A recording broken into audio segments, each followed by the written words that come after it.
2020. Of all the years to be a year, 2020 was certainly a year. And look, I don't want to sit here and talk about all the horrible, terrible things that happened in 2020, because I want to go into 2021 with good vibrations, good vibes, you know what I'm saying? So on that note, we're going to be counting down my top 8 games of 2020. Why top 8? The truth of the matter is, no matter how much time or money in a year, you're never going to have enough of either to play all the great games that come out in a year. So a lot of great games came out this year and I just didn't play. Games such as Hades, Ghost of Tsushima, Miles Morales, and there's probably tons of others that I just didn't play. But hey, I played 8 games and I'm going to share them with you, the nice people at home. And keep in mind, I didn't do full reviews for all of these games because I only kickstarted YouTube again back in, July I think. So I'm going to give my quick thoughts about them, why I liked them, and move on. But if I did do a full review for the game, I will put the card up in the segment and I'll put the links down there in the description.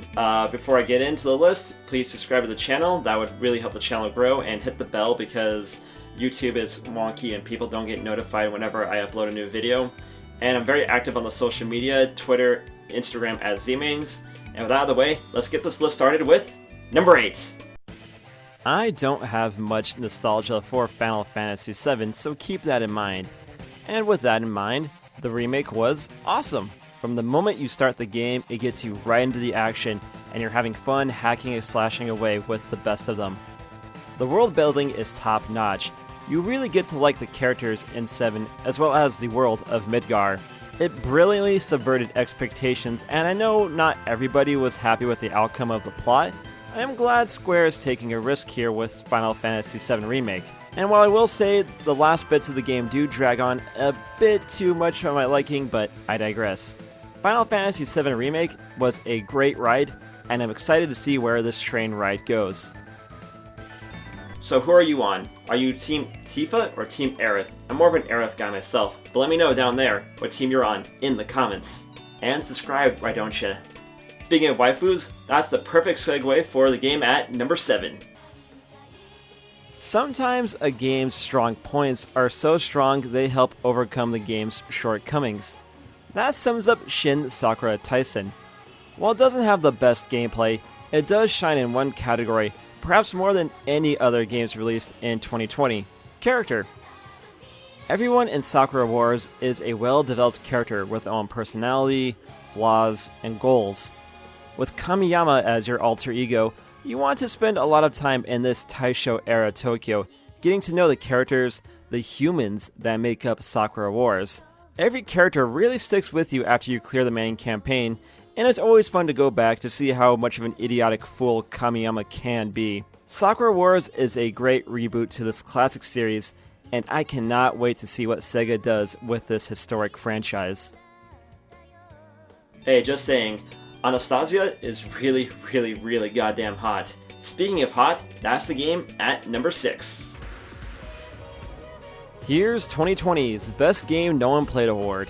XIII Sentinels didn't do so hot in the sales department, but I guarantee you in time, XIII Sentinels will be remembered as a classic. The art is gorgeous, the music and voice acting are top notch as well, and the gameplay is very welcoming, even for those not familiar with visual novels or real-time strategy games. Speaking as someone who loves this game, but doesn't care for those styles of games, that should speak volumes about the quality of XIII Sentinels. A narrative for the ages. Go in with an open mind, and you will be greatly impressed. I lost all the data for this game on my hard drive, so I had to download my review again, and that's the footage you saw in that little segment. But anyway, let's continue on with number 5. If something ain't broke, don't fix it. That was the mentality behind Streets of Rage 4. Beat-em-ups have seen something of a revival in the indie scene, and it's nice to see one of the best games in the genre back with a vengeance. Streets of Rage 4 sounds and looks how you want it to, and it has just enough modernization to make it accessible to modern tastes. It's just fun to walk around and beat the crap out of everybody you see. Plus, it's Streets of Rage, I can just leave it at that. Again, that's all you really need with this title. However, if I can make some requests, I would like to see a new Golden Axe and a new Ninja Turtles beat 'em up in this style, and we will be set for life. Just saying, Sega, if you want to do a Shinobi or a Golden Axe or a Phantasy Star in the style of Streets of Rage 4, that's probably a good idea. And speaking of Sega, let's check out their game in the number 4 slot. Come on, you knew this game was gonna be in here. Yakuza Like a Dragon takes the already superb Yakuza games and changes the core combat to a Dragon Quest-inspired turn-based RPG. That's like giving someone a sashimi platter and throwing in a high-class bottle of sake for free. On top of that, you have a fantastic story with memorable characters and performances, and side quests that have more content and character than the main campaigns in other AAA video games. Yakuza Like a Dragon is the complete package, and it's easy to see why so many people fell instantly in love with this classic franchise. Man, we're getting down the wire here. The top three best games of 2020. So what could these final 3 be? Well, let's start off at the number 3 spot. Yeah, Doom Eternal is awesome, and that's all I need to say. It's Doom Eternal. Well, maybe you do want more. Doom Eternal is adrenaline pumped straight into your neck. Each play session turns into a mess of bullet shells and demon carcasses, and it is beautiful. I thought I was going to go blind from this absolute rush of a game, and this game is hard too. This game will put you through your paces, but it's a game that keeps pushing you forward. It wants you to keep playing and learn the game inside and out, and that's the best motivation to keep playing a game. Playing a game because the game is fun to play. Rip and tear, my friends. Rip and tear until it is done. Speaking as someone who really isn't into first-person shooters or first-person games in general, it speaks volumes about how good Doom Eternal is to reach that number 3 spot. Anyway, let's check out the game at the number 2 spot. What was this fucking game? I've never had a game mind warp me, destroy my eyes, my hands, and be so goddamn amazing. Crimson Clover is a bullet hell shooter that takes the formula up to 11, as you can see in the footage. What makes Crimson Clover a step above other bullet hell shooters is the options you have in the game. There are many gameplay modes, practice modes, ships to study the game inside and out. Bullet hells are not the easiest style of game, but Crimson Clover World Explosion takes time to actually give you a helping hand and help you out in erasing these nameless alien and insect forces of this world. There really isn't a plot here, is there? But you know what? When you are blasting so many things away, you don't need a plot, just the will to step into the madness.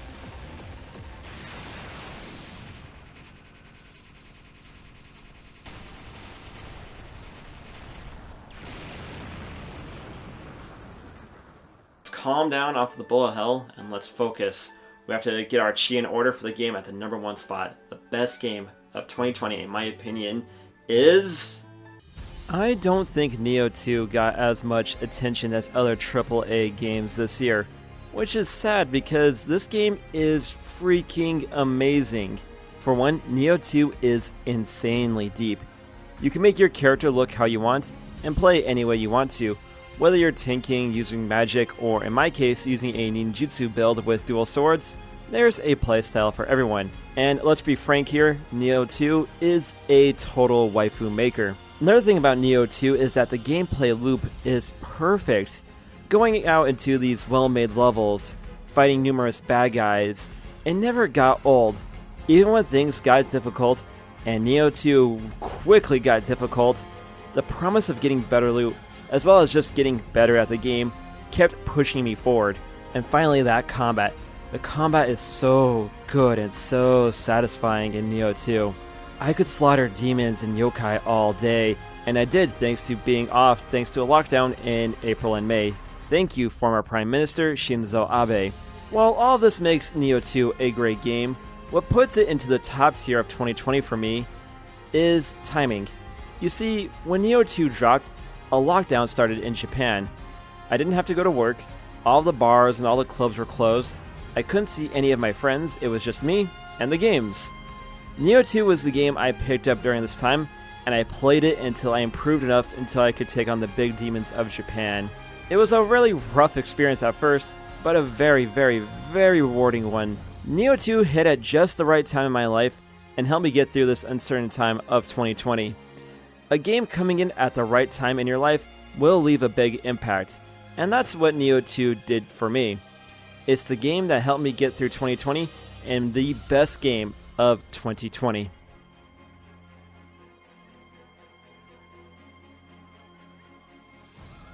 Nioh 2, what a great game. I really recommend playing it if you haven't already. I think they're doing a definitive edition for the PlayStation 5 and PlayStation 4, I think.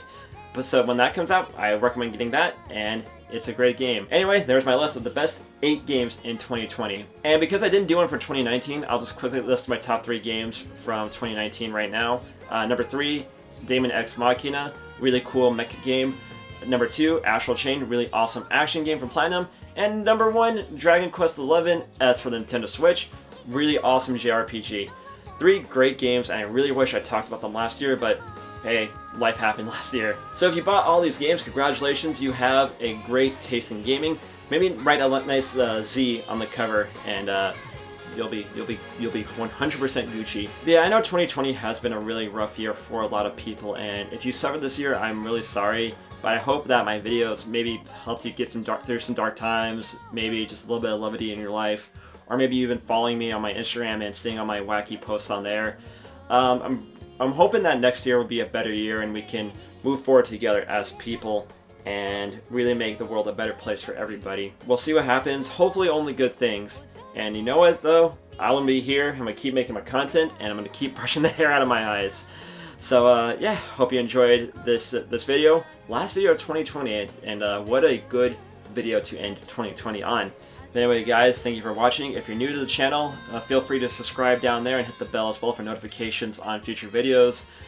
2 really easy things to do, and you can help this channel grow, and that helps me out a lot in the long run. And if you want to know more about me and my personal life here in Japan, follow me on the social media, Twitter, Instagram at Zmings. And with that out of the way, have a happy new year, everyone. Have a very safe holiday season, and I'll see you in 2021. Take it easy, everybody. Later.